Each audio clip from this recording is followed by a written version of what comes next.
పరిశుద్ధుడైన మా ప్రభా, మహోన్నతుడా, మా ప్రభు అయిన యేసు మిమ్మల్ని స్తుతిస్తూ ఉన్నాము. మీరు మమ్మల్ని ప్రేమించి మీరు ఇచ్చిన ఈ ప్రార్థన సమయమును బట్టి మీకు స్తోత్రాలు, వందనాలు చెల్లిస్తూ ఉన్నాము. పరిశుద్ధాత్ముడా, మీ పరిశుద్ధాత్మ శక్తిని, మీ ప్రభావమును, మీ వెలుగును మాకు అనుగ్రహించుతున్న దేవుడవు. అందుకు మీకు స్తోత్రాలు, వందనాలు చెల్లిస్తూ ఉన్నాము.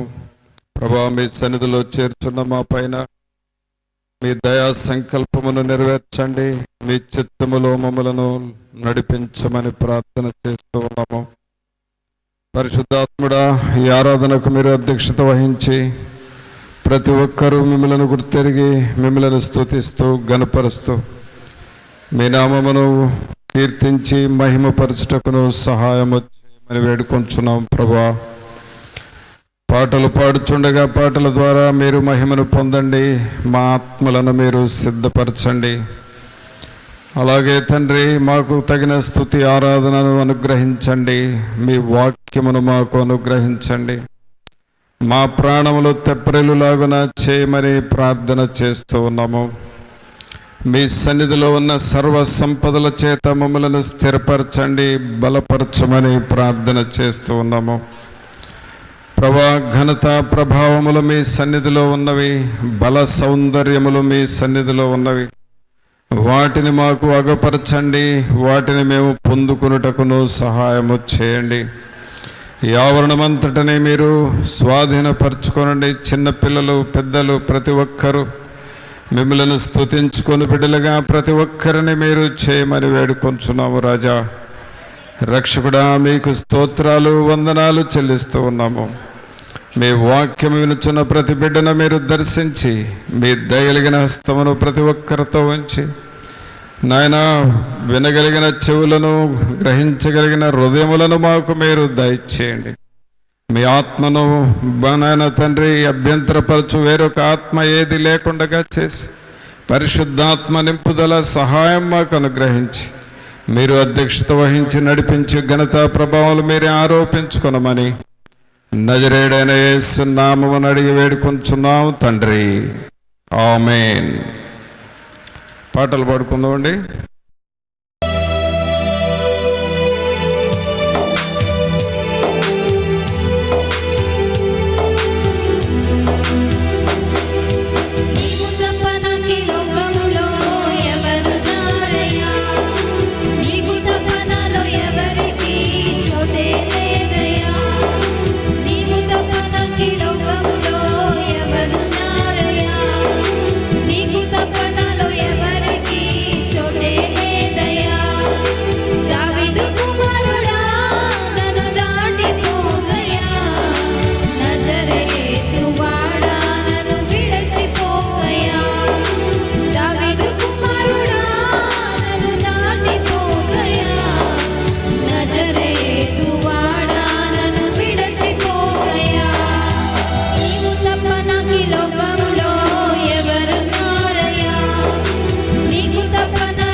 నీకు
దేవుని జీవాత్మనా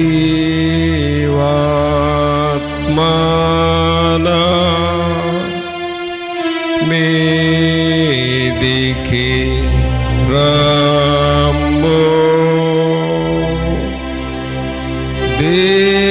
దేవుని జీవాత్మనా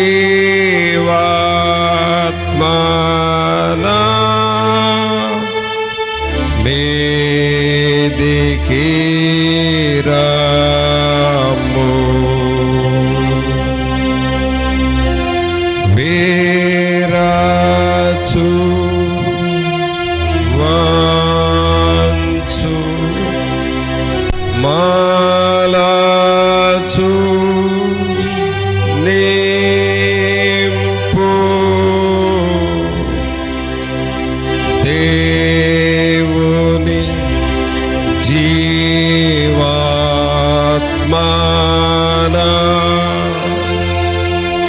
మీదికి రమ్ము.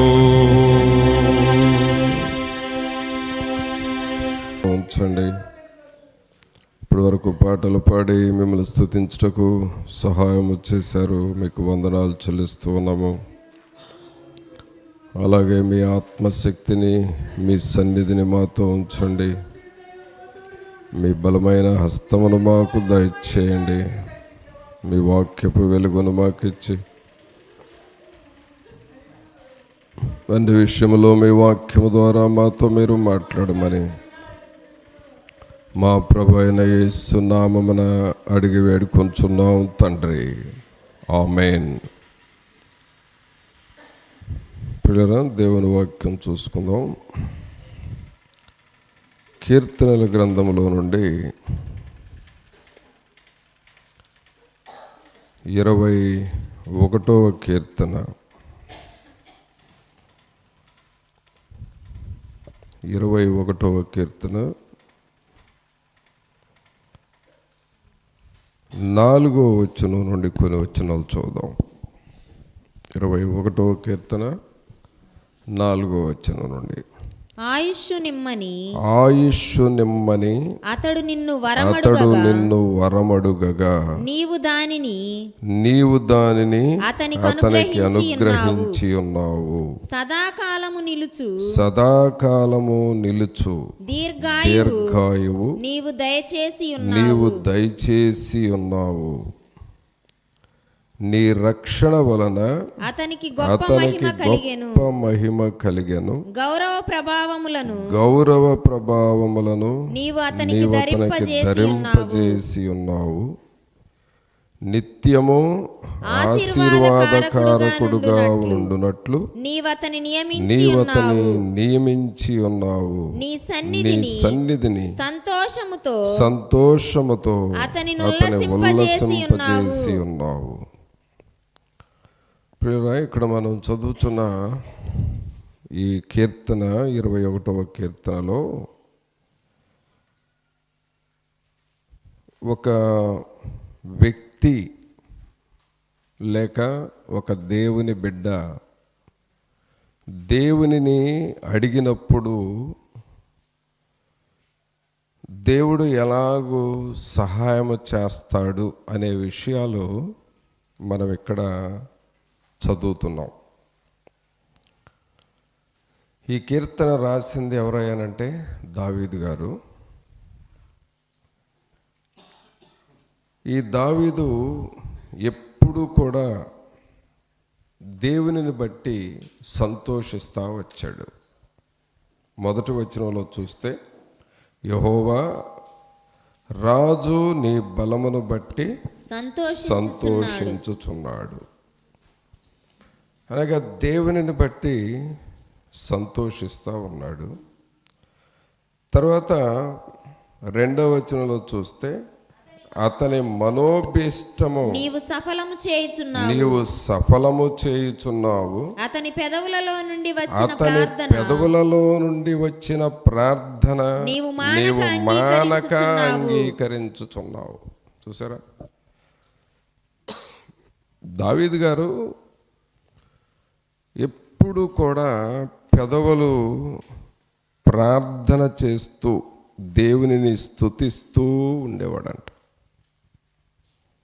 ఇది చాలా గొప్ప పని. మనం ప్రార్థన చేయటం అంటే ఇష్టపడతాము, కానీ ఎంతసేపు చేస్తాం? ఏదో కొంచెం సమయమే. నిమిషాలు ప్రార్థన చేసి ముగించేవాళ్ళు ఉంటారు. కొన్ని నిమిషాలు అదొక ప్రార్థన. ప్రార్థన చేయకుండా ఎవరు ఉండరండి, కానీ చేసే విధానం మారుతూ ఉంటుంది. కొన్ని నిమిషాలు ప్రార్థన చేసి ఇక చాలులే అనుకునే వాళ్ళు ఉంటారు. కొన్నిసార్లు 1 గంట 2 గంటలు ప్రార్థన చేసేవాళ్ళు కూడా ఉంటారు. అప్పుడు వాళ్ళకు తృప్తిగా ఉంటుంది. ఆ తర్వాత వాళ్ళు మానేస్తారు. ఈ 1-2 గంటలు ప్రార్థన చేసేవాళ్ళు కూడా ప్రార్థన చేసి మానేస్తారు. కొంతమంది ఇంకెక్కువ గంటలు చేస్తారు. 3 గంటలు, 5 గంటలు, 7 గంటలు చేస్తూ ఉంటారు. జాన్ వెస్లీ అనే దైవజనుడు ప్రతిరోజు తెల్లవారుజామున 3 గంటలు ప్రార్థన చేసేవాడంట. 3 గంటలు. అలాగే జాన్ హైడ్ అనే ఇంకొక దైవజనుడు రోజుకి 14 గంటలు ప్రార్థన చేసేవాడంట. కాబట్టి ప్రార్థన చేసే ఆ రేంజ్, ఆ స్థాయి ఒక్కొక్కరికి మారుతూ ఉంటుంది.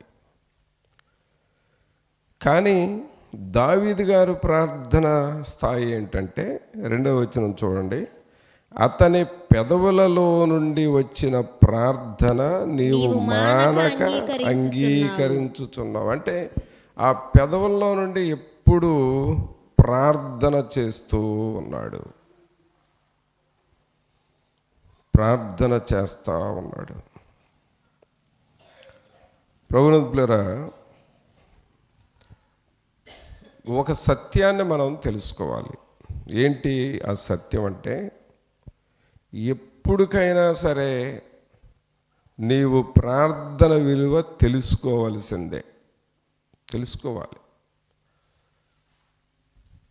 అది సత్యం. ఒకవేళ నువ్వు ప్రార్థన విలువ తెలుసుకోకపోతే నష్టపోవటం కూడా వాస్తవమే. 2 వాస్తవాలే.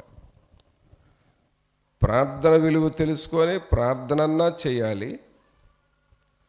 ఒకవేళ నువ్వు ప్రార్థన విలువ తెలుసుకోకపోతే, ప్రార్థన లేకపోతే శోధన అంటే నష్టం వస్తుంది. అందుకని నష్టపోవటం ఎందుకు? అదేదో ప్రార్థన విలువ తెలుసుకొని ప్రార్థన చేస్తే మన క్షేమం కదా అని అర్థం చేసుకున్నాడు దావీదు గారు. అందుకనే అతని పెదవులలో నుండి వచ్చిన ప్రార్థన నీవు మానక అంగీకరించుచున్నావు. అయితే ఇప్పుడు ప్రార్థన చేయటం అంటే ఏంటి అని అంటే, దేవునిని మనం అడగటం. దేవుణ్ణి అడగటం. ఇక్కడున్న ప్రతి వస్తువు కొరకు మనం దేవుణ్ణి అడిగాం అంతే. ఏదైనా, ఏ మందిరమైనా దేవుణ్ణి అడిగే చేసాం. ఇక్కడ మనకు కనబడే ప్రతి వస్తువు దేవుణ్ణి అడిగి సహాయం చేయి ప్రభువా అని ప్రార్థన చేశాం. ప్రతి వస్తువు ఏదైనా సరే మనం ప్రార్థన చేసి దేవుని దగ్గర పొందుకునేదే ఏదైనా.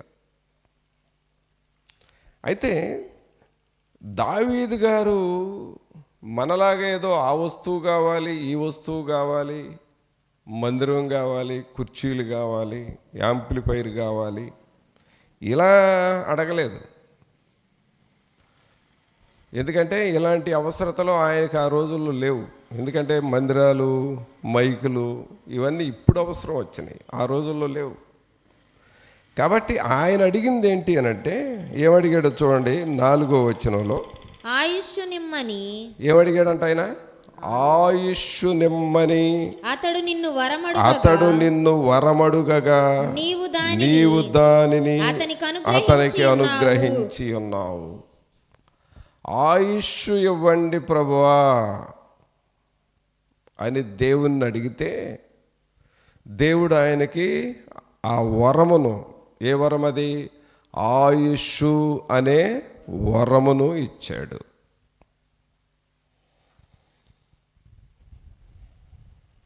అంటే అర్థం ఏంటి? నేను కొంతకాలం బ్రతకాలి, నాకు ఆయుష్నివ్వండి, నాకు జీవితాన్ని ఇవ్వండి, నాకు దీర్ఘాయుష్నివ్వండి, దీర్ఘాయువు ఇవ్వండి అని దావీదు గారు దేవుణ్ణి అడిగాడు. చూసారా? అంటే ఆయన వస్తువుల కోసం అడగల, ఆయుష్నివ్వండి, ఆ ఆయుష్ను మీరు నాకు ఇస్తే నేను నీ కోసం బ్రతుకుతా, నీ పని చేస్తా అని అడిగాడు. అప్పుడు దేవుడు ఏం చేశాడు? 4వ వచనం చూడండి. ఆయుష్ నిమ్మని అతడు నిన్ను వరమడుగగా నీవు దానిని అతనికి అనుగ్రహించి ఉన్నావు. ఆయుష్ము అని అడిగితే ఆ ఆయుష్ను దేవుడు ఆయనకి ఇచ్చేసాడు.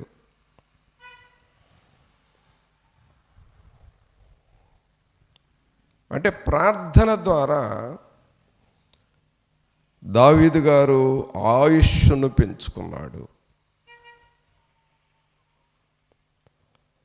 ప్రభునందులరా, ప్రార్థన చూసారా, ఒక వ్యక్తి యొక్క ఆయుష్ను పెంచుతుంది.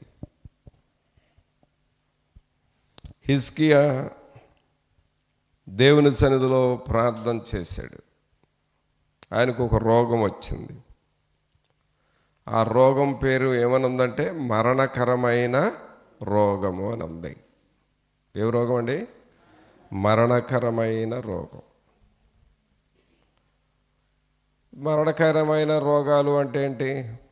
ఏదో హార్ట్ స్ట్రోక్ అన్నా రావాలి, లేక బ్రెయిన్ స్ట్రోక్ అన్నా రావాలి, లేకపోతే అలాంటిది ఏదో కొంచెం డేంజర్గా ఉండే రోగాలు, అవి మరణకరమైనవి.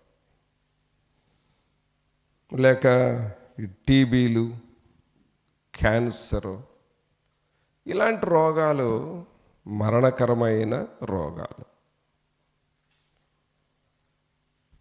మొత్తానికి హిజ్కియాకు ఒక మరణకరమైన రోగం వచ్చింది. అతని ఆయుష్ ఇంకా ఎన్ని రోజులు ఉందంటే 15 రోజులు ఉంది. ఎన్ని రోజులండి? 15 రోజులు. చూడండి, ఒక వ్యక్తికి ఇక నువ్వు బ్రతికేది 15 రోజులేనాయా, ఇక 16వ రోజు నువ్వు చనిపోతావు అని చెబితే ఎలా ఉంటుంది ఆ వ్యక్తి పరిస్థితి? మనసంతా గందరగోళం అయిపోద్ది. ఆయన 70 సంవత్సరాలు బ్రతికినా ఇక నువ్వు కొన్ని రోజుల్లో చనిపోతున్నావు అని చెబితే, 70 సంవత్సరాలు బ్రతికినా పర్వాలేదులే, 70 ఏళ్ళు బ్రతికినా నేను అనుకోడు, నేను చనిపోతున్నాననే భయం వస్తుంది.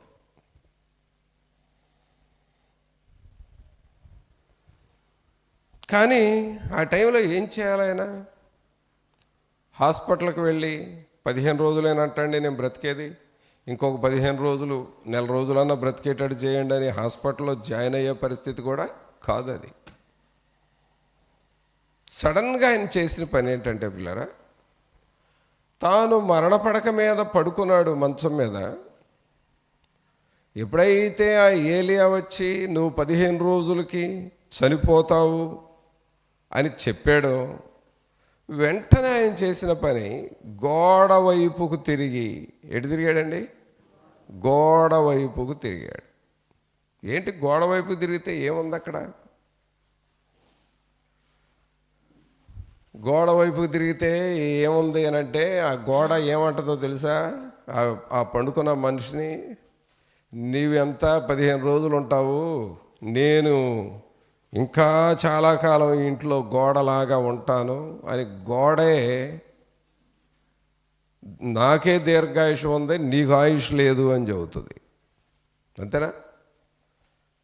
ఇల్లు పోతుందా, ఇంట్లో ఉండే మనం పోతామా చెప్పండి? ఇల్లు ఆడే ఉంటుంది, ఇంట్లో ఉండ మనమే పోయేది. కాబట్టి హిజ్కియా చేసిన పని ఏంటంటే వెంటనే గోడ వైపుకు తిరిగాడు. అక్కడ గోడ వైపుకు తిరగటం కారణం ఏంటంటే, ఇక ఎవరిని చూడదలుచుకోలేదు, ఎవరితో మాట్లాడదలుచుకోలేదు. వెంటనే దేవుని వైపు తిరిగి దేవుని వైపు తన మనస్సును త్రిప్పి దేవునికి ప్రార్థన చేస్తా ఉన్నాడు.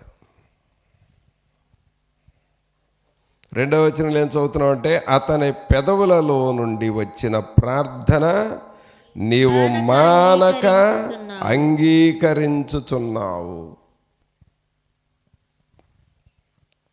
హిజ్కియా ప్రార్థన చేస్తున్నాడు, ఏంటి ప్రభువా, నన్ను జ్ఞాపకం చేసుకో, ఇంకా 15 రోజులేనా అని చెప్పాడు ఏలియా వచ్చి.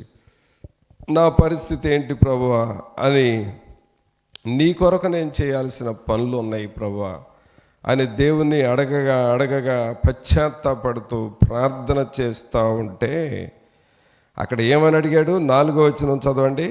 ఆయుష్ నెమ్మని అతడు నిన్ను వరమడుగగా నీవు దానిని అతనికి అనుగ్రహించి ఉన్నావు.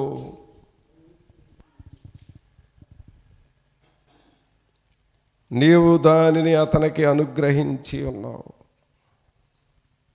ప్రియులారా, దేవునిలో ఎంత మహాభాగ్యం ఉందంటే, దేవునిలో ఎంత మహాశక్తి ఉందంటే, ఒకవేళ నీకు మరణమవుతానేమన్న భయం వేసినప్పటికీ,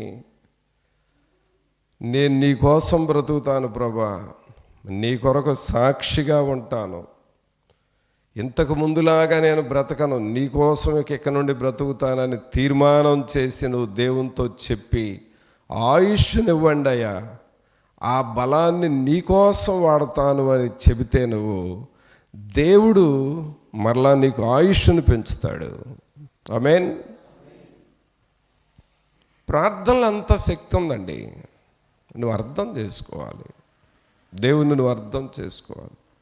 హిజ్కియా గోడ వైపు తిరిగి, ప్రభా నాకు ఆయుష్నివ్వండి, నీకోసం జీవిస్తానని ప్రార్థన చేసినప్పుడు, మరలా వెంటనే ఏలియాతో మాట్లాడే దేవుడు, ఏలియా నువ్వు హిజ్కియా దగ్గరికి వెళ్ళి ఇంకొక మాట చెప్పు అన్నాడు.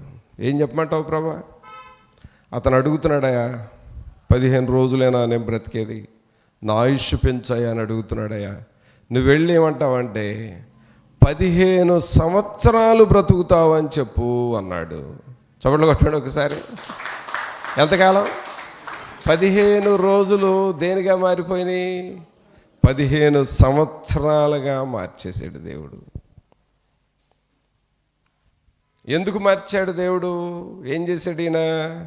ప్రార్థన చేశాడు. ఏమి నేర్చుకోవాలండి చెప్పండి అందరూ? ఏమి నేర్చుకోవాలి? ప్రార్థన నేర్చుకోవటం కంటే,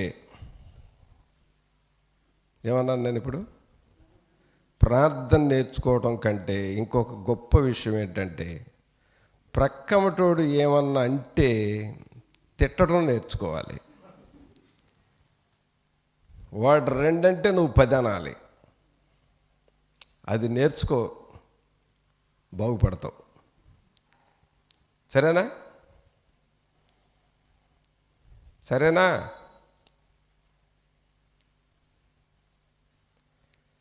ఇవి నేర్చుకుంటారండి. వాటి ద్వారానే బీపీలు, వాటి ద్వారానే షుగర్లు, వాటి ద్వారానే రోగాలు. అది కాదు మనం నేర్చుకోవాల్సింది. దేవుని సన్నిధిలో మోకాళ్ళ మీద ప్రార్థన చేయటం నేర్చుకోవాలి. ఆమేన్. హిజ్కియా గోడ వైపుకు తిరిగి ప్రార్థన చేశాడు. ప్రార్థన చేసినప్పుడు వెంటనే ఏలియాను పంపి హిజ్కియాతో ఈ మాట చెప్పు, నీ వెళ్ళి ఇంకా 15 సంవత్సరాలు బ్రతుకుతావని చెప్పు. పిల్లరా, ఒక పిల్లవాడు 17 సంవత్సరాల వయసులో అతనికి టీబీ అటాక్ అయింది.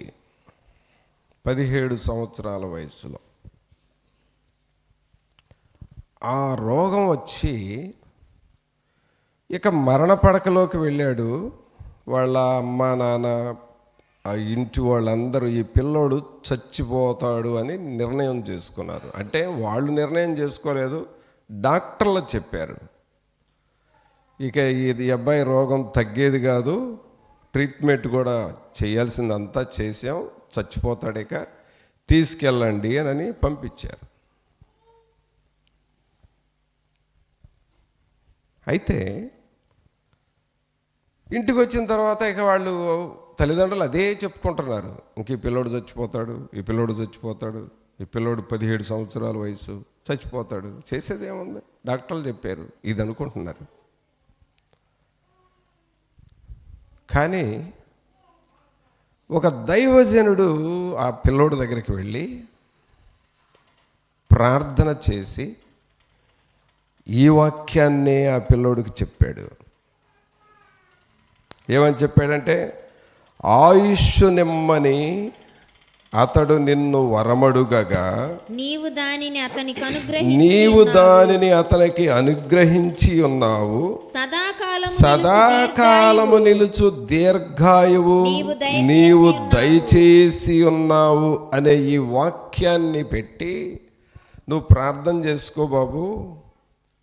డాక్టర్లు చచ్చిపోతావని చెబుతారు, ఎందుకంటే వాళ్ళ రికార్డ్ అలాంటిది, వాళ్ళ స్టేట్మెంట్స్ అలాంటివి. కానీ మన పరమ వైద్యుడు, మన పరమ డాక్టర్ గారు, మరణించిన వారినే తిరిగి లేపగలిగిన దేవుడు, మరణించబోయే వారిని దీర్ఘాయుష్మంతులుగా చేసే దేవుడు, ఈ వాక్యం పెట్టి నువ్వు రోజు ప్రార్థన చేయి. ప్రతిరోజు ఉదయం, మధ్యాహ్నం, సాయంకాలం గుర్తొచ్చినప్పుడల్లా ఈ వాక్యం పెట్టి ప్రార్థన చేసుకో అని ఆ 17 సంవత్సరాలుగా చావటానికి సిద్ధమై ఉన్న ఆ పిల్లోడికి దేవుని వాక్యం చెప్పాడు దేవుని సేవకుడు. ఈ పిల్లోడు ఈ వాక్యం చెప్పుకుంటా ఉన్నాడు, ప్రభా నాకు ఆయుష్నివ్వండి అయ్యా, 17 సంవత్సరాల వయసులో చచ్చిపోతే నా వలన నీకేంటి ప్రయోజనం, నేను చచ్చిపోయానే అనుకో, ఏంటి నా బ్రతుకు వలన ఏంటి ఉపయోగం? కానీ నన్ను నువ్వు బ్రతికిస్తే నా జీవితాన్ని నీ చేతిలో ఆమేన్, నా జీవితాన్ని నీ చేతిలో పెడతా, నీకోసం జీవిస్తా, నీకోసం బ్రతుకుతా, నీ పని చేస్తా, నీ రాజ్యాన్ని కడతా, నీ చిత్తం చేస్తా, నువ్వేది చెబితే అది చేస్తా, నా జీవితం నీకే ప్రభువా అని రోజు ఈ అబ్బాయి ప్రార్థన చేసుకుంటా ఉన్నాడు. ఆ సేవకుడు అలా చేసుకో అని చెప్పాడు, చేసుకుంటా ఉన్నాడు.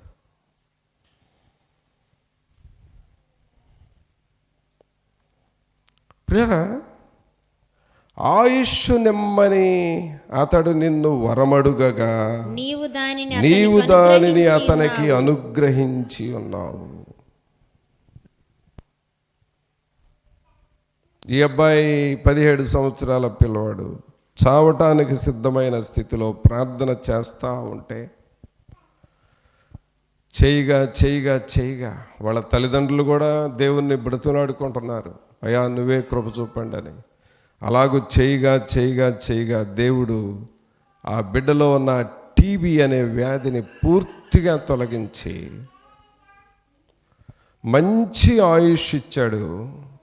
ఎంత ఆయుష్ అంటే 17 సంవత్సరాల వయసులో చనిపోతాడని డాక్టర్లు నిర్ణయిస్తే 92వ సంవత్సరం వరకు బ్రతికాడండి అబ్బాయి. సంతోషంగా ఉందా లేదా? మరి చప్పట్లు కొట్టండి ఒకసారి. ఎన్నో సంవత్సరం వరకే? 92 సంవత్సరాలకి ఈ టైంలో ఏం చేశాడు? ఒకసారి కొంచెం స్పీడ్గా చెప్పండి. 17 సంవత్సరాల వయసులో చనిపోవలసిన పిల్లోడు 92 వరకు బ్రతికాడు. అంటే ఎన్ని సంవత్సరాలు పెరిగింది? కొంచెం స్పీడ్గా చెప్పండి నాకు. ఎన్ని? 77 సంవత్సరాలు ఆయుష్ పెరిగింది. చూసారా? ఈ 77 సంవత్సరాలు దేవునికి ఇచ్చేసాడు. చెప్పాడు కదా, నేను నీకు నా ఆయుష్ నీకు ఇస్తాను ప్రభు అని. దేవునికి ఇచ్చి యవ్వన కాలంలో రక్షణ పొందాడు. ఆ తర్వాత బైబిల్ ట్రైనింగ్ తీసుకున్నాడు. ఆ తర్వాత దైవజనుడిగా మారాడు. ఆ తర్వాత సంఘాలు కట్టాడు. ఆ తర్వాత బైబిల్ కాలేజీలు పెట్టాడు. ఆ తర్వాత 1000 మందిని దైవజనులు తయారు చేశాడు. ఆ తర్వాత పరిశుద్ధాత్మ అభిషేకం పొంది ప్రపంచం అంతా సేవ చేశాడు.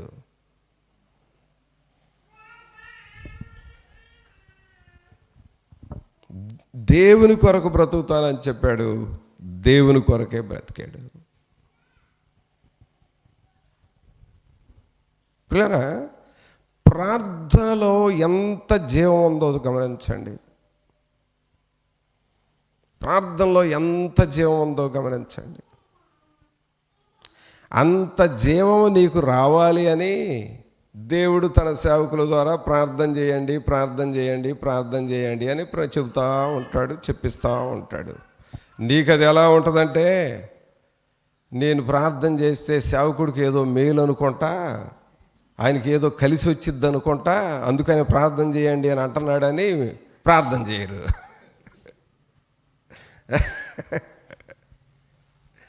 మీరు బాగుపడండి అని చెబితే సైతాను ఆయనకి ఏదో మేలు ఉంది అందుకే చేయండి చేయండి అంటున్నాడు, నీకు వద్దులే అని అంటది.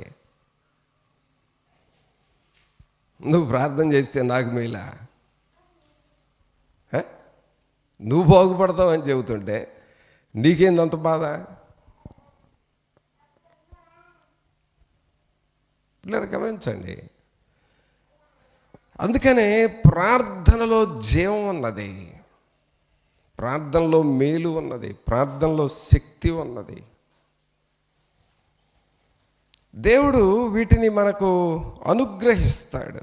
అందుకనే ఇక్కడ ఏం చేశాడో చూడండి, 4వ వచనం. ఆయుష్ నెమ్మని అతడు నిన్ను వరమడుగగా నీవు దానిని అతనికి అనుగ్రహించి ఉన్నావు. సదాకాలము నిలుచు దీర్ఘాయువు నీవు దయచేసి ఉన్నావు. నీ రక్షణ వలన అతనికి గొప్ప మహిమ కలిగెను. గౌరవ ప్రభావములను నీవు అతనికి ధరింపజేసి ఉన్నావు. అబ్బా, చూసారా? ప్రార్థన వలన మేలులు ఏంటి అనంటే 4వ వచనంలోనేమో ఆయుష్ పెరిగింది. ఏం పెరిగింది? ఆయుష్ పెరిగింది. అలాగే దీర్ఘాయువు వచ్చింది. తర్వాత 5వ వచనం ప్రకారము రక్షణ దొరికింది, గొప్ప మహిమ దొరికింది, గౌరవ ప్రభావములు దొరికినాయి. తర్వాత 6వ వచనం చదవండి. నిత్యము ఆశీర్వాదకారకుడుగా ఉండునట్లు నీవతని నియమించి ఉన్నావు. నీ సన్నిధిని సంతోషముతో అతని ఉల్లసింపజేసి. అంటే ఏం దొరికినాయి? నిత్యము ఆశీర్వాదకారకుడుగా మారాడు. తర్వాత నీ సన్నిధిని సంతోషముతో ఉల్లసింపజేసినావు, అనగా సంతోషము దొరికింది. దేనివలన? 2వ వచనం అందరూ చదవండి. ఇప్పుడు అందరూ చదవండి. అసలు మిమ్మల్ని ఇలా చదవమనకూడదు, మోకాళ్ళ మీద చదవండి అని చెప్పాలి. మోకాళ్ళ మీద చదవండి. 2వ వచనం మోకాళ్ళ మీద చదవండి అందరూ. నేను చెప్పేదాకా అలాగే మోకాళ్ళ మీద ఉండి చదవండి అందరూ. చదువు. 2వ వచనం. అతని మనోభీష్టము నీవు సఫలము చేయుచున్నావు. అతని పెదవులలో నుండి వచ్చిన ప్రార్థన నీవు మానక అంగీకరించుచున్నావు. పెదవుల్లో నుండి ఏమొస్తుంది? ప్రార్థన వస్తుంది, మానక వస్తూ ఉంది, కంటిన్యూస్గా వస్తుంది, నిరంతరం ప్రార్థన వస్తుంది. అంత ప్రార్థన చేయబట్టి ఏం దొరికింది ఈయనకి? ఇప్పుడు చూద్దాం. 4వ వచనంలో ఏం దొరికింది చెప్పాలి? ఆయుష్ దొరికింది, ఇంకా దీర్ఘాయువు దొరికింది, 5వ వచనంలో రక్షణ దొరికింది, గొప్ప మహిమ దొరికింది, గౌరవ ప్రభావములు దొరికినాయి, 6వ వచనంలో నిత్యము ఆశీర్వాదం దొరికింది, దేవుని సన్నిధిలో సంతోషం దొరికింది. ఇప్పుడు స్పీడ్గా చెప్పండి, ఏమేం దొరికినాయి?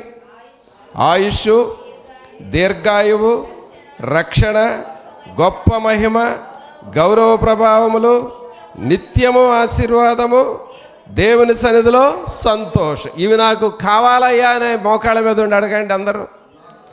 ఇవి నాకు కావాలి ప్రభువా, నా కుటుంబానికి కావాలి, నా జీవితానికి కావాలి, మా సహోదరులకు కావాలి, మా సంఘానికి కావాలి.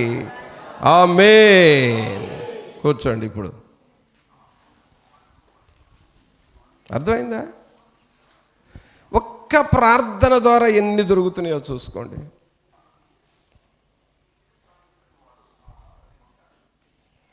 ఒక్క ప్రార్థన, ఆ ప్రార్థన ఏం తెచ్చిపెట్టింది? ఆయుష్ తెచ్చింది, దీర్ఘాయువు తెచ్చింది, రక్షణ, గొప్ప మహిమ, గౌరవ ప్రభావములు, నిత్యము ఆశీర్వాదం, దేవుని సన్నిధిలో సంతోషం. ఇన్నిటిని తెచ్చిపెట్టింది.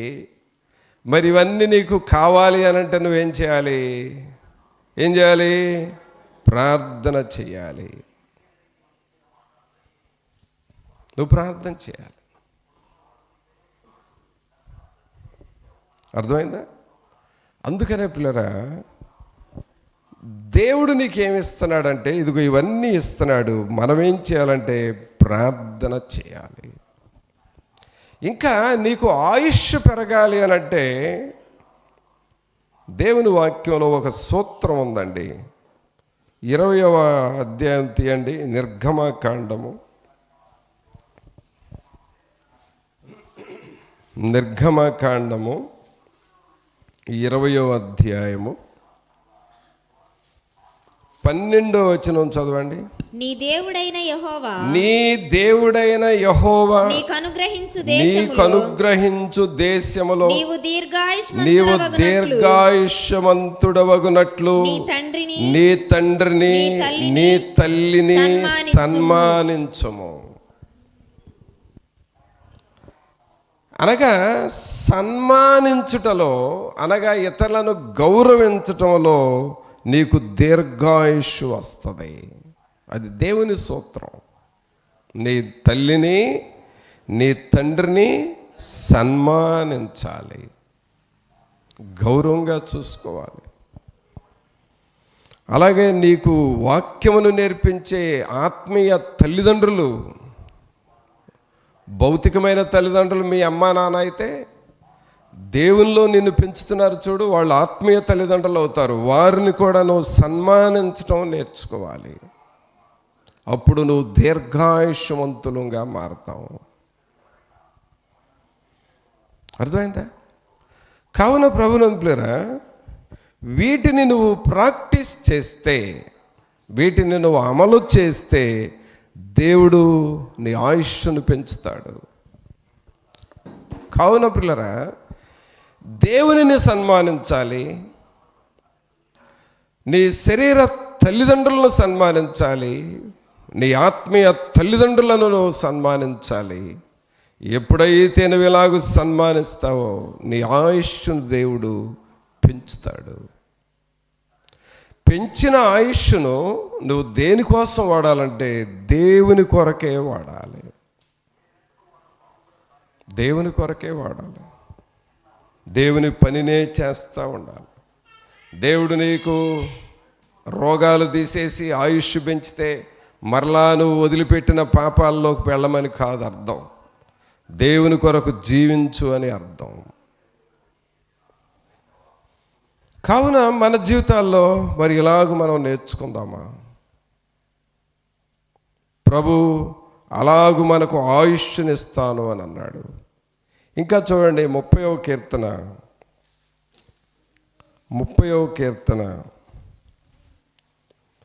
5వ వచనం చదవండి. ఆయన కోపము నిమిషమాత్రముండును, ఆయన దయ ఆయుష్కాలమంతయు నిలుచును. సాయంకాలమున ఏడ్పు వచ్చి రాత్రి ఉండినను ఉదయమున సంతోషము కలుగును. నేనెన్నడూ కదలనని నా క్షేమకాలమున అనుకొంటిని. ఆయన దయ ఆయుష్కాలమంతయు నిలుచును. కావున ప్రభుని పిల్లరా, మన లైఫ్ని దేవుని చేతిలో పెడితే నీకు సకల సంపదలు, ఆయుష్కాలము, దీర్ఘాయువు దేవుడు నీకు ఇస్తాడు.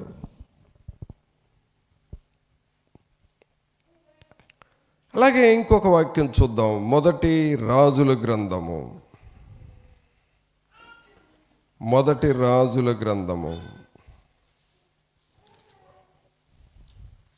3వ అధ్యాయము 1 రాజులు 3వ అధ్యాయము 14వ వచనం చదవండి. మరియు నీ తండ్రి అయిన దావీదు నా మార్గములలో నడచి నా కట్టడలను నేను నియమించిన ధర్మమంతటిని గైకొనినట్లు నీవు నడచి వాటిని గైకొని ఎడల నిన్ను దీర్ఘాయుష్మంతునిగా చేసేదను అనెను. ఎంత స్పష్టంగా చెప్పాడండి ప్రభువు. సొలొమోనుతో చెబుతున్నాడు, సొలొమోనా, నీ తండ్రి అయిన దావీదు నా మార్గములలో చక్కగా నడిచాడు.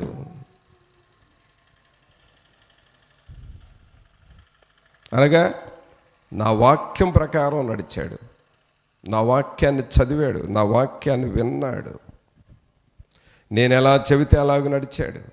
నేను ఎలా ప్రవర్తించాలి అని చెప్పానో అలాగే ప్రవర్తించాడు. నేను చెప్పిన మాటలను గైకొన్నాడు నీ తండ్రి దావీదు. అందుకే నీ తండ్రిని నేను అంతా ఆశీర్వదించా. పిల్లరా, నీవు దేవుని మాటలు గైకొంటూ ఉంటే దేవుడు నిన్ను ఆశీర్వదిస్తూ ఉంటాడు. ఆయన మాటలను నువ్వు గైకొనాలి, ఆయన వాక్యాన్ని అనుసరించి నడుచుకోవాలి, వాక్యానుసారంగా మనం బ్రతకాలి. ఎవరైనా అంతే, నేనైనా అంతే. దేవుని వాక్యాన్నే నేను ఫాలో అవ్వాలి. కానీ నేను ఒకవేళ మీకు చెప్పేది నా సొంతగా ఏది చెప్పకూడదు. అందుకని నేను అటు ఇటు పిట్ట కథల జోలికి, కాకమ్మ కపుర్ల జోలికి పోను నేను ప్రసంగాల్లో. ఎందుకు? అవన్నీ టైం వేస్ట్. కావలసింది దేవుని వాక్యం, వాక్యానుసారంగానే వెళ్ళాలి మనం. కొంతమంది అవి టైం పాస్ లాగా చేసేసేసి ముగిచ్చేస్తూ ఉంటారు. దానిలో ఏమీ లేదు, అంతా దవ్వ చెత్త, అదంతా. దానివల్ల ఏం ఉపయోగం లేదు. వాక్యమే కావాలి మనకు, దేవుని వాక్యమే కావాలి. అదే చెబుతున్నాడు సొలొమోనుకి. దావీదు గారిని గురించి, వాళ్ళ తండ్రిని గురించి ఏం చెబుతున్నాడు? మరియు నీ తండ్రి అయిన దావీదు, 14 వచ్చిన చూడండి. మరియు నీ తండ్రి అయిన దావీదు నా మార్గములలో నడిచి నా కట్టడలను నేను నియమించిన ధర్మమంతటిని గైకొనినట్లు నీవు నడచి వాటిని గైకొని ఎడల నిన్ను దీర్ఘాయుష్మంతునిగా చేసేదను అనెను. నీ తండ్రి ఎలాగూ నా మార్గాల్లో నడిచాడు, నా కట్టడలను గైకొన్నాడు, నేను నియమించిన ధర్మమంతటిని ఎలాగూ వాటి ప్రకారం నడుచుకున్నాడో నీవు కూడా అలాగే నడవాలి. ఎవరికైనా ఇదే రూల్ అండి, ఎవరికైనా ఇదే కట్టడ, ఎవరికైనా ఇదే ఆజ్ఞ, ఎవరికైనా ఇదే వాక్యం. మనము వాక్యానుసారముగా నడవాలి.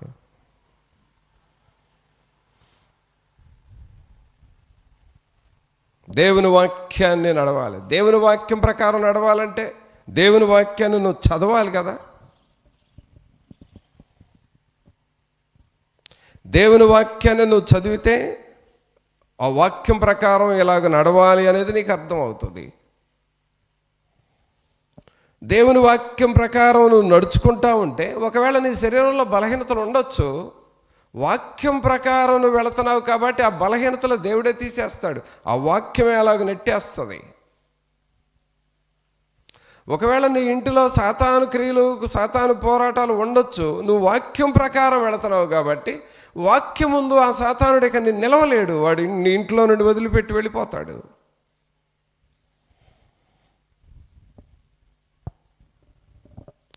దేవుని వాక్యం ప్రకారం నడుచుకుంటున్నావు అనుకో, నీ నోటికి అనవసరమైన మాటలు వస్తుంటే అవి కంట్రోల్ అయిపోతాయి. నీ తలంపులు, దురాలోచనలు వస్తుంటే అవి కూడా కంట్రోల్ అయిపోతాయి. వాక్యము మన జీవితాన్ని తీర్చిదిద్దుతుంది. ఒక దైవజనుడు, అంటే మనందరికీ తెలిసిన ఆయనే, ఒకప్పుడు రేడియోలో బాగా ప్రసంగం చేశాడు. ఆ రోజుల్లో మంచి రేడియో స్పీకర్ ఆర్ఆర్కే మూర్తి గారు, ఒక మంచి బైబిల్ పండితుడు, చక్కగా సాయంకాలం పూట వాక్యం చెప్పాడు. అప్పటికి టీవీలు కూడా రాలా, రేడియోలు ఉండేవి. ఆ రేడియోలు పెట్టుకొని గ్రామాల్లో అయితే ఎవరైనా వాక్యం పెడితే ఆ చుట్టుప్రక్కల వాళ్ళందరూ వచ్చి చుట్టూ చేరేవాళ్ళు. ఆయన వాక్యం చెబుతుంటే అంత శ్రద్ధగా వినేవాళ్ళు. రేడియోల్లో ఆర్ఆర్కే మూర్తి గారు ప్రసంగాలు విన్నవాళ్ళు చేతులు ఎత్తండి. అదిగో వీళ్ళందరికీ తెలుసు. చక్కగా చెప్పేవాడు. మీరు వినకపోవటానికి మీరు ఆ టైంకి పుట్టలేదేమో. పుట్టుంటే మాత్రం గ్యారంటీగా వింటారు ఆయన వాక్యాన్ని. అంత మంచి దైవజనుడు ఆయన. వేదాలు, ఆయన హిందూ గ్రంథాలన్నీ బాగా చదివిన వ్యక్తి. కానీ ఒక రోజున దేవుని వాక్యాన్ని చదువుతున్నాడంట. ఎందుకు చదువుతున్నాడంటే, ఒక ఫారిన్ దొరగారు వచ్చి ఆయన ప్రసంగాల్ని తెలుగులో తర్జుమా చేయమని చెప్పాడంట ఆయనకి. అంటే బైబిల్ అంటే తెలుగు పండితుడు కదా, కొంచెం ఇంగ్లీష్లో తెలుగులోకి ట్రాన్స్లేట్ చేయమని చెబితే, ఆ వాక్యాలు ఏముందలే తెలుగులోకే కదా చెప్పేది, ఆ సిద్ధాంతాలు మనం ఎటు నమ్మమో, ఆ బైబిల్ జ్ఞానం, ఆ బైబిల్ని మనం నమ్మమో, ఏదో తెలుగులో చెప్పమన్నాడు కదా అని ఆయన ఇంగ్లీష్లో చెబుతుంటే ఈయన తెలుగులో చెప్పాడంట. ఏ మాటలు? దేవుని మాటలు. దేవుని మాటలు ఎప్పుడైతే తన నోటితో చెప్పేశాడో బైబిల్ చదవాలనే ఆశ వచ్చేసిందంట. ఆ బైబిల్ని కూడా ఎందుకు చదువుతున్నాడు అని అంటే, నాకు చాలా గ్రంథాలు తెలుసు, ఈ గ్రంథంలో ఏమన్నా లోపాలు ఉండయేమో పట్టుకోవాలి అని చదివాడంట. ఈ గ్రంథంలో ఏమన్నా లోపాలు దొరుకుతాయేమో, ఈ లోపాలు పట్టుకొని వాటిని పెన్నుతో రాసి, ఇదిగో ఈ గ్రంథాన్ని చదివాము, ఇన్ని లోపాలు ఉన్నాయని అందరికి చెప్పాలి అనే ఉద్దేశంతో చదివాడంట. ఆయన ఏమంటాడంటే, నేను బైబిల్ చదివింది బైబిల్ మీద ప్రేమ ఉండి కాదు, బైబిల్లో లోపాలు ఉండయేమో వాటిని బయటికి తీయాలని నేను చదివితే ఆ బైబిలు నా జీవితంలో ఉన్న లోపాలను బయటికి తీసింది అని చెప్పాడు. హల్లెలూయా, చప్పట్లు కొట్టండి దేవునికి. ఏం తీసింది? నేను బైబిల్ గ్రంథంలో లోపాలు తీయాలని, బయటికి తీయాలని చూస్తే ఆ వాక్యం నా లోపలికి వెళ్ళి నా లోపాలు, నా తప్పులు నాకు చూపించి నన్ను మార్చేసింది. ఇప్పుడు నేను ఈ బైబిల్కి అంకితం అయిపోయాను అని చెప్పాడు ఆర్ఆర్కే మూర్తి గారు. ప్రియరా, దేవుని కట్టడలను అనుసరించి నడుచుకోవటం అంటే అది.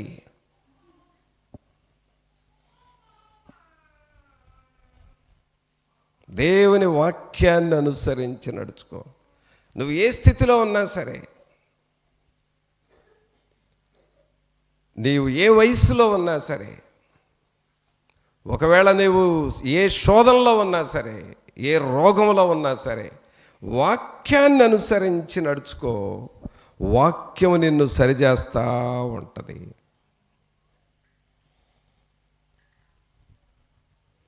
అదే విషయాన్ని ఇక్కడ యెహోవా దేవుడు సొలొమోనుకు చెబుతున్నాడు. సొలొమోన్, నీ తండ్రి నా ఆజ్ఞలను అనుసరించి జాగ్రత్తగా నడిచాడు, నా కట్టడలు అనుసరించి జాగ్రత్తగా నడిచాడు. నువ్వు కూడా అలాగే నడు. సహోదరుడా, సహోదరి, తల్లి, తండ్రి, దేవుని ఆజ్ఞలను అనుసరించి నడుచుకో.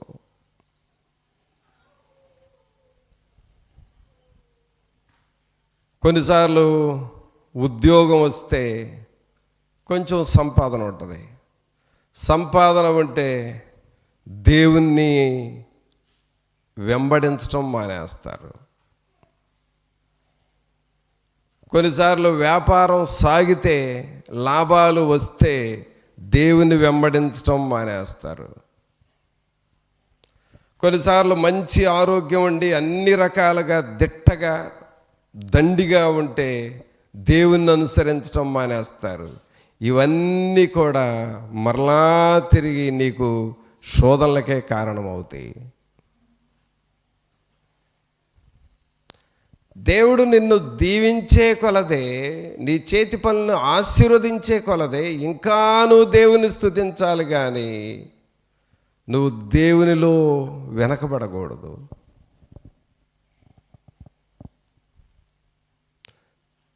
యెహోవా దేవుడు సొలొమోనుకి ఎందుకు చెప్పాడంటే, ఈ ప్రమాదం ఉంది. ఎందుకంటే సొలొమోనుని బహుగా దీవించాడు. ఆయనకు బంగారం ఉంది, వజ్రాలు ఉన్నాయి, వెండి ఉంది, నగలు ఉన్నాయి, ఈ రాజ్యంలో ఏది కావాలంటే అది ఉంది.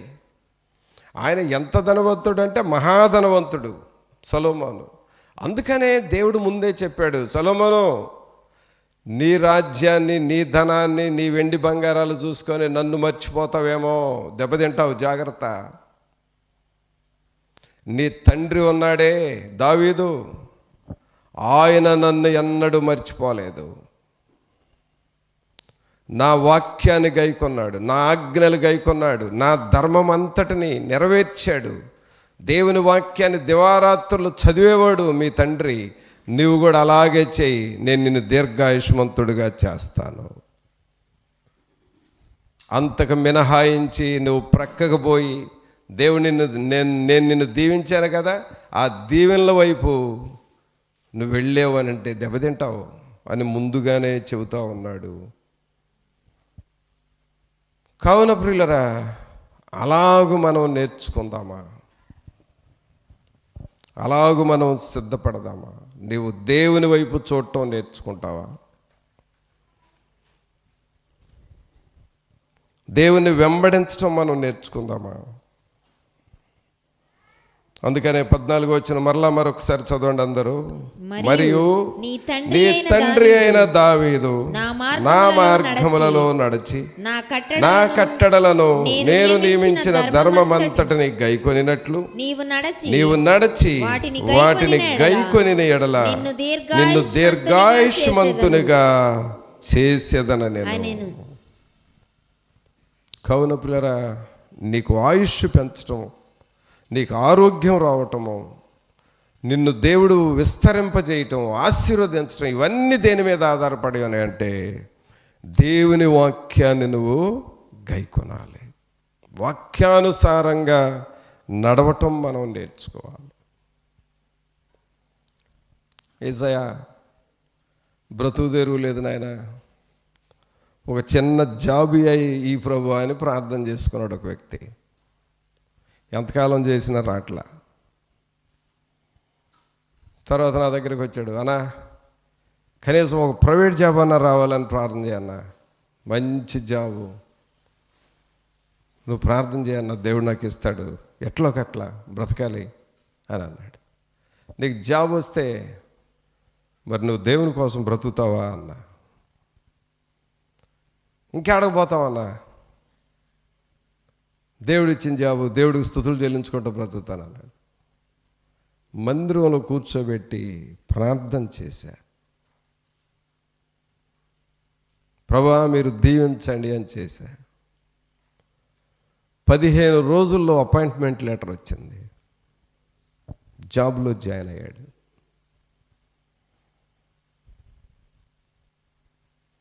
అంతకుముందు ఏం పాడాడు? నీవు ఉంటే నాకు చాలు యేసయ్యా అని పాడాడు. ఇప్పుడు ఏరా ప్రార్థన చేస్తున్నావా?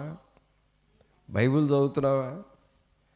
ఎరా నాయనా చెప్పురా బాబు అని అంటే, అన్నా అసలు సండే కూడా లీవ్ లేదన్నా. ఇప్పుడు పాడు ఆ పాట, నువ్వు ఉంటే నాకు చాలు యేసయ్యా. పాడు ఆ పాట ఇప్పుడు. ఎక్కడన్నా సండే కూడా లీవ్ ఇట్లేదు. ఆ లీవ్ లేదు, లీవ్ లేదు, లీవ్ లేదు, లీవ్ లేదు, లీవ్ లేదు. నేను చెప్పి ఆయన చెప్పి నువ్వు దేవుని వదిలిపెట్టబోకని నేను చెప్పి, ఆయనేమో లీవ్ లేదని చెప్పి, నేనేమో దేవుని వదిలిపెట్టబోకని చెప్పి, ఆయనేమో లీవ్ లేదని చెప్పి, మా ఇద్దరికి బ్రతికినంతకాలం ఇదే గొడవ. చివరికి చచ్చిపోయాడు. అవును పిల్లరా, ఎన్ని అనుభవాలు చెప్పమంటారు ఇలాంటివి? నేను ఎన్ని చెప్పమంటారు? నన్ను ఎన్ని అనుభవాలు ఉన్నాయి నా దగ్గర ఇట్లాంటివి. నా చేతులారా, నా కళ్ళారా నేను ప్రార్థన చేస్తే జరిగిన విషయాలే. ఎన్ని చెప్పమంటారు నన్ను? నువ్వు చెప్పేది కరెక్ట్ కాదు, నువ్వు దేవునికి టైం ఇవ్వు, లీవ్ లేదు. నువ్వు దేవుని మర్చిపోవకు, లీవ్ లేదు. ఆదివారం ప్రార్థన కన్నా వెళుతున్నావా? అసలు కుదరట్లేదు.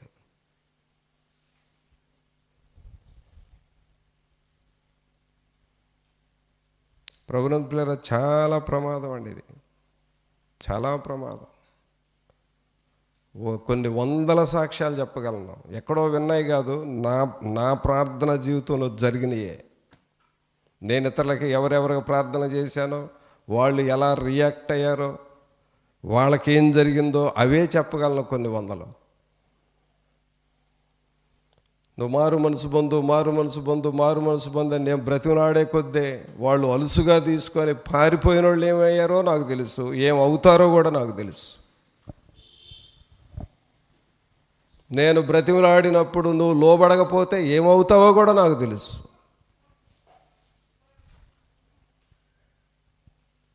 ప్రాక్టికల్ ఎక్స్పీరియన్స్ ఉంది నా దగ్గర.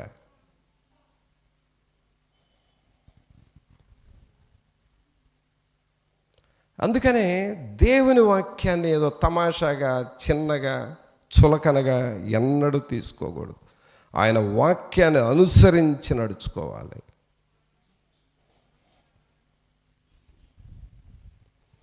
దేవుని వాక్యం ఇంకో మాట చూద్దాం. విలాప వాక్యములు 3వ అధ్యాయము. విలాప వాక్యములు 3వ అధ్యాయము 25, 26 వచనాలు చదవండి. తన్ను ఆశ్రయించు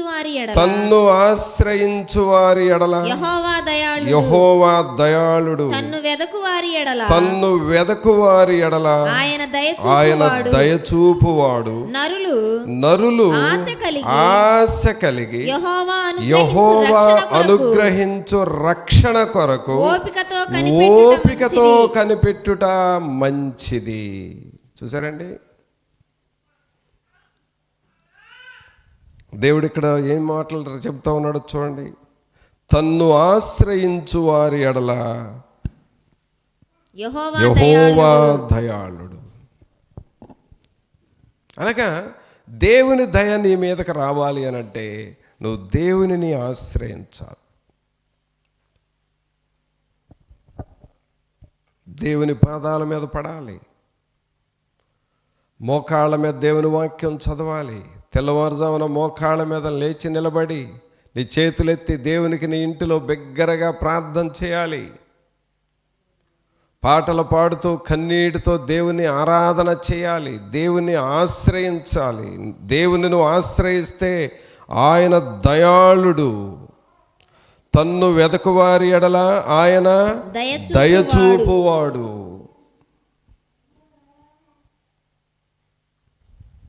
ఆయన దయ నీ మీద ఉంటుంది, నీ పిల్లల మీద ఉంటుంది.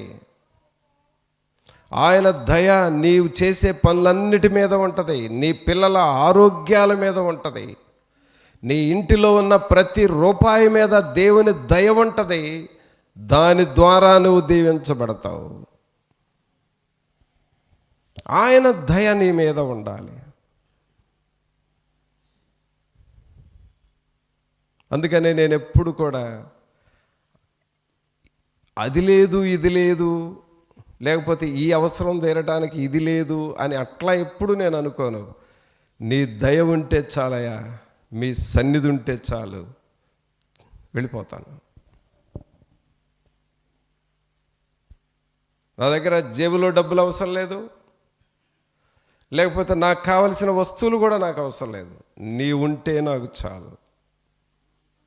ఆయన్ని నేను కలిగి ఉండి వెళితే ఆయన సమస్తాన్ని చూసుకుంటాడు.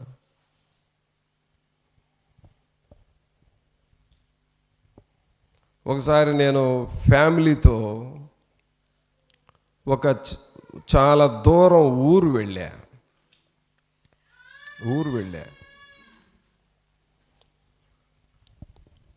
అంటే అవి కోటాలకు వెళ్ళా, ఫ్యామిలీని తీసుకొని వెళ్ళా.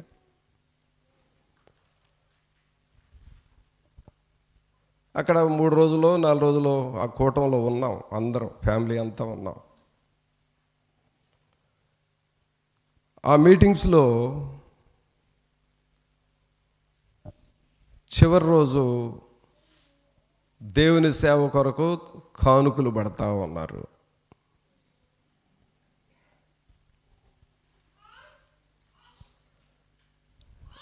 నా దగ్గర చాలా ఉన్నాయి డబ్బులు, కొన్ని వేల రూపాయలు ఉన్నాయి.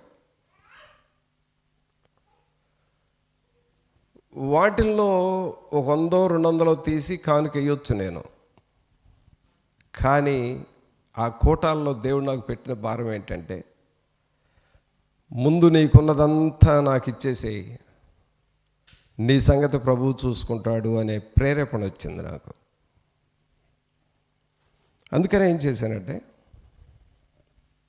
ప్రభా నా సంగతి తర్వాత ముందు నీ పని నేను చేస్తానని ఈ ప్యాంట్ 2 జేబుల్లో, వెనక జేబులో, షర్ట్ జేబులో ఉన్నాయి అన్నీ పోగు చేస్తే చాలా వేలైనవి. అవన్నీ ప్రభా నీకు ఇచ్చేస్తానని చెప్పి చందా సంచులు వేసేసా. వెనక్కి తిరిగి చూస్తే ఇంటికి తిరిగి రావడానికి ఛార్జీలకు కూడా డబ్బులు లేవని నాకు తెలుసు. కానీ దేవునికి ఇచ్చేయాలి, తర్వాత దేవుడు ఏం చేస్తాడో చూడాలని, అసలు ఆయన చేసే కార్యం ఎలా ఉంటుందో చూడాలని నేను నాకున్నదంతా దేవునికి ఇచ్చేసి, అక్కడ నా పరిస్థితి ఏంటంటే, అప్పుడు పిల్లలు ఆకలి అంటే హోటల్కి తీసుకువెళ్ళి భోజనం కూడా కొనలేను. అలాగే ట్రైన్ ఎక్కి టికెట్ కొనడానికి ఏం లేదు, ముందు అసలు దేవునికి ఇవ్వాలని ఇచ్చేసి, తర్వాత నేను అక్కడే మోకరించి ప్రభా నాకున్నదంతా నీకు ఇచ్చేసా, ఇప్పుడు నా బాధ్యత నీకు ఇస్తున్నా, నన్ను ఇంటికి తీసుకెళ్ళు చాలు, నీ దగ్గర నేను ఎక్కువేం అడగను. ఎక్కడ తీసుకెళ్ళు? నన్ను ఇంటికి చేర్చు, నన్ను నా పిల్లల్ని ఇంటికి చేర్చు చాలు, ఇంకంత తప్ప నేనేమి కోరట్లేదు మీ దగ్గర అని అడిగే దేవుణ్ణి. పిల్లరా, నేను ట్రైన్ దగ్గరికి వెళ్ళి నిలబడితే అన్నా టికెట్స్ నేను కొంటా, నువ్వు కొనొద్దు. బస్ స్టాండ్కి వెళ్ళి నిలబడితే అన్నా టికెట్స్ నేను కొంటా, నువ్వు కొనొద్దు. ఊరు నేను ఒక్కనే కాదురా బాబు, ఇంకా 4 ఉన్నావురా, అందరికీ నేను తీసుకుంటానన్న.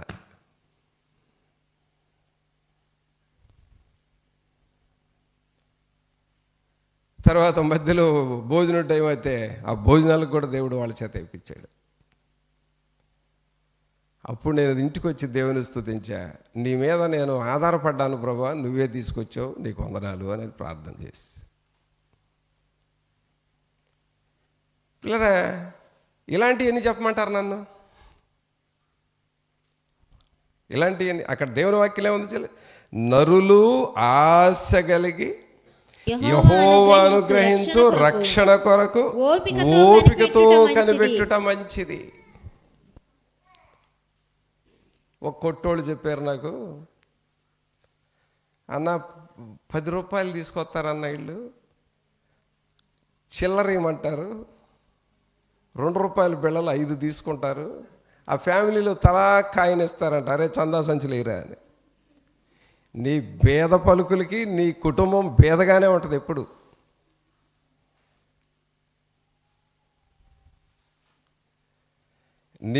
నీ భేద చేష్టలకి నీ కుటుంబం భేదగానే ఉంటుంది.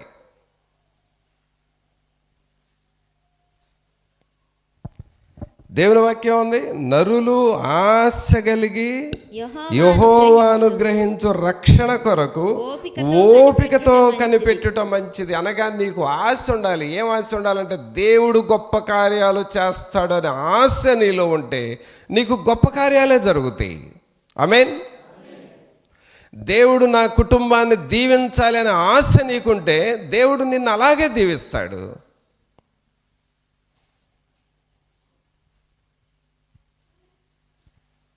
అర్థమైందా పిల్లరా? అందుకనే దేవుని మీద మనం ఆధారపడాలి. దేవుడు తన్ను ఆశ్రయించు వారి ఎడల యెహోవా దయాళుడు, తన్ను వెదకు వారి ఎడల ఆయన దయచూపువాడు. దేవుని మీద ఆశ నీకుందా? మనకు ఎలాంటి ఆశ ఉంటుంది? ఏదో ప్రార్థనకు వెళ్ళొద్దాం, కొంచెంసేపు వాక్యం విందాం, ఆదివారము దేవుని సన్నిధికి వెళ్ళాలి, వెళ్ళొచ్చాం, చాలు, తృప్తి. కానీ అంతకంటే నీకేమైనా ఆశలు ఉన్నాయి అసలు? నేను రక్షణ పొందాలి, నేను ప్రభు కొరకు వాడబడాలి, నేను దేవుని పనిని చేయాలి, దేవుని గణపరచాలి, నేను దేవుని గణపరిస్తే దేవుడు నన్ను గణపరుస్తాడు. ఈ ఆశలు పెట్టుకుంటున్నావా? ఆశలు పెట్టుకుంటున్నావా?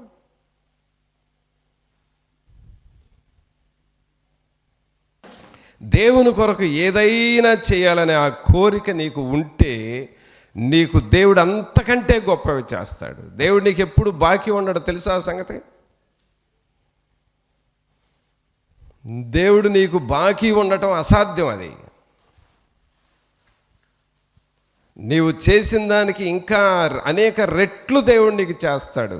అందుకనే దేవుని వాక్యం ఏం చదివాం 26వ వచనంలో, నరులు ఆశ కలిగి యెహోవా అనుగ్రహించు రక్షణ కొరకు ఓపికతో కనిపెట్టుట మంచిది. దేవుని సన్నిధిలో ఓపికగా కనిపెట్టు. నువ్వు దేని కొరకు చేయాల్సింది చెయ్యి, ఓపికగా కనిపెట్టు. నీవు అడిగిన దానికంటే ఊహించిన దానికంటే ఎక్కువగా దేవుడు నీకు చేస్తాడు. ఆమేన్. చప్పట్లు కొట్టండి ఒకసారి. అలాగూ దేవుడు మనందరికీ చేయునుగాక. ఆమేన్. మరి అలాంటి ఆశ ఉందా నీలో? పిల్లరా, దేవుని సన్నిధిలోనికి వచ్చాము అనంటే దేవుని మీద నీకు ఆశ ఉండాలి. ఆయుష్ నిమ్మని అడిగితే ఆయుష్ని ఇస్తాడు. దీర్ఘాయువు కావాలని అడిగినప్పుడు దీర్ఘాయువు నీకు ఇస్తున్నాడు. దేవుణ్ణి మనం ఏమడుగుతున్నామో అది ప్రభు మనకు చేస్తున్నాడు. ఆయన రక్షణ మనకిస్తున్నాడు. నరులు ఆశ కలిగి దేవుని మీద కనిపెట్టుకోవాలి. ఓపికతో కనిపెట్టుకున్నప్పుడు ప్రభు నీ పట్ల గొప్ప కార్యాలు చేస్తాడు. మరి అలాగూ మనం సిద్ధపడదామా? దేవుని మీద అలాగూ నువ్వు ఆధారపడతావా? ప్రార్థన చేసుకుందాం. ప్రభు సన్నిధిలో మన హృదయాన్ని మనం పరీక్షించుకుంటూ, దేవుని సన్నిధిలో మనల్ని మనం తగ్గించుకొని మన చేతులు దేవుని వైపు చూపిస్తూ, ప్రభువా మీరు మాకు ఆయుష్ నిమ్మని అడుగగా ఆయుష్నిచ్చే దేవుడు ప్రభువా, ఆరోగ్యము ఇమ్మని అడగగా ఆరోగ్యమునిచ్చే దేవుడు ప్రభువా, మేము ఏది అడుగుతున్నామో అది మీరు మాకు అనుగ్రహించే దేవుడు అయ్యా, మీకు స్తోత్రాలు, మీకు వందనాలు అని చెబుతావా? సహోదరుడా సహోదరి, నీ చేతులు పైకి లేపి బిగ్గరగా దేవుణ్ణి ప్రాధేయపడి అడుగు. ప్రభువా ఆశ కలిగి మీ సన్నిధిలో అడుగుతున్నామయ్యా, ఆశ కలిగి మీ సన్నిధిలో వేడుకుంటున్నామయ్యా, కృప చూపండి, కృప చూపండి ప్రభువా. ఆశ కలిగి మీ సన్నిధిలో ప్రాణం పెట్టి నాయనా మేము వేడుకుంటున్నాము ప్రభువా, మీరు చేసే కార్యములు గొప్పవి నాయన, మీరు చేసే కార్యములు గొప్పవే ప్రభువా. మీ గొప్ప కార్యములు మేము చూడాలయ్యా. మీ కొరకు ఏదైనా చేయాలనే ఆశ మాలో ఉండాలి ప్రభువా. మేము ఏది అడిగితే అది సహాయము చేసే దేవుడు అని అడుగుతావా? సహోదరుడా, ఆశతో నువ్వు ప్రార్థన చెయ్యి. నువ్వు దేవుని సన్నిధికి ఎందుకు వచ్చావో ఆ ఆశను నువ్వు దేవునితో చెప్పు, నీ కోరికను దేవునితో చెప్పు. ఇది నాకు చేయండి అని నేను అడుగు, ఆయన నీకు సహాయము చేయు దేవుడై ఉన్నాడు. పరిశుద్ధుడు అయిన మా ప్రభా, మహోన్నతుడా, మహాగణుడా, మా ప్రభు అయిన యేసు, మీకు స్తోత్రాలు వందనాలు చెల్లిస్తూ ఉన్నాం. మీ సన్నిధిలోనికి వచ్చి మొరపెడుతున్నాము. ఆయుష్ నిమ్మని అడుగగా ఆయుష్ అనే వరమునిచ్చిన దేవుడవు ప్రభా, దీర్ఘాయువునిచ్చిన దేవుడవు, నిత్య సంతోషమునిచ్చిన దేవుడవు, నిత్య రక్షణ ఇచ్చిన దేవుడవు ప్రభా. మీకు స్తోత్రాలు, మీకు వందనాలు చెల్లిస్తున్నాం. తండ్రి అయిన దేవా, మీకు వందనాలు. పరిశుద్ధాత్ముడా, మిమ్మల్ని స్తుతిస్తూ ఉన్నాము. ఈ సమయాన్ని మాకు ఆశీర్వాదకరముగా చేయండి. ఈ వాక్యం మా హృదయంలో నిలిచి ఫలించులాగున చేయండి. మమ్మల్ని మేము లోతుగా దేవునికి సమర్పించుకుని వారముగా చేయండి. మీ సన్నిధి మా అందరితో ఉంచి దేవుని కొరకైన ఆశలు కలిగిన వారుగా మమ్మల్ని వచ్చేసి మీ గొప్ప కార్యాలు మేము ఆశ కలిగి మీ కొరకు ప్రయాసపడితే మీరు గొప్ప కార్యాలు మా కొరకు చేస్తారు. అట్టి వారిగా మమ్మలను చేయండి నాయన. మీ సన్నిధి మాతో ఉంచి నడిపించమని నజరేయుడైన యేసు నామమున అడిగి వేడుకొనుచున్నాము తండ్రి, ఆమేన్. మన తండ్రి అయిన దేవుని ప్రేమ, కుమారుని కృప, పరిశుద్ధాత్మని యొక్క సన్నిధి, ఆయన సహవాసం ఇప్పుడు ఎల్లప్పుడు మనందరికి తోడుగా ఉండి సహాయం చేసి నడిపించును గాక. ఆమేన్.